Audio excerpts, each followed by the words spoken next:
গল্পটা শোনার আগে অবশ্যই মুখে টাওয়াল ওড়না বা কিছু একটা দিয়ে মুখটা সাবধানে রাখবেন। মায়ের হাতে খেলানি খেলে আমি দায়ী না। বল্টু হ উচ্চারণ করতে পারে না, হকে গো বলে ফেলে। ক্লাসে নতুন ম্যাডাম এসেছে, এবার পরিচয় পর্ব শুরু হলো। ম্যাডাম বলল, হাই ছাত্রছাত্রীরা, আমি পাখি, এবার তোমাদের পরিচয় দাও দেখি। হাই আমি মন্টু, হাই আমি সেন্টু, এভাবে যে যার মতো পরিচয় দিল। এবার বল্টুর পালা। বল্টু বলল, গাই আমি বল্টু। ম্যাডাম বললেন, কি বললে হারামি? বল্টু বলল, গাই বললাম, আপনি আমাকে গাই বলেছেন, আমিও আপনাকে গাই বললাম। ম্যাডাম বললেন, কি তোর সাহস কি করে হলো আমাকে গাই বলতে? কে তোকে এসব বলতে বলেছে, বল আমাকে। বল্টু বলল, প্রধান শিক্ষক, তিনি বলেছেন ম্যাডাম এসে সবাইকে গাই বলবে, তোমরাও ম্যাডামকে গাই বলবে।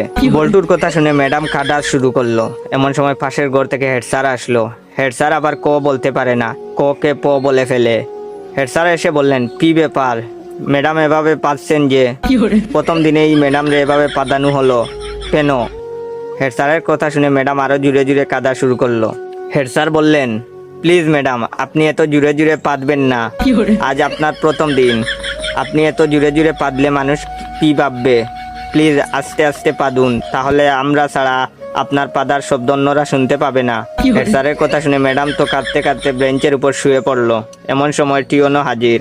টিওনো আবার শ বলতে পারে না, শকে ম বলে ফেলে। টিওনো, কি ব্যাপার ম্যাডাম, আপনি এখানে মুতলেন কেন? বেঞ্চের উপর মুতলে কি ভালো লাগবে? আপনার মুতার দরকার হলে আমাদের বলতে পারতেন, আমরা আপনাকে বিছানা তৈরি করে দিতাম, বিছানায় আপনি আরামে মুততে পারতেন। এমন সময় শিক্ষামন্ত্রী হাজির। শিক্ষামন্ত্রী আবার উপরের সবগুলো সমস্যা বিদ্যমান। শিক্ষামন্ত্রীকে যে যার মতো ঘটনা খুলে বলল। বল্টু বলল, আমি ম্যাডামকে গাই বলেছি। হেড স্যার বললেন, আমি ম্যাডামরে আসতে পারতে বলেছি। টিওনো বলল, ওদের কথার জন্য ম্যাডাম বেঞ্চের উপরে মুততেছিল, তাই আমি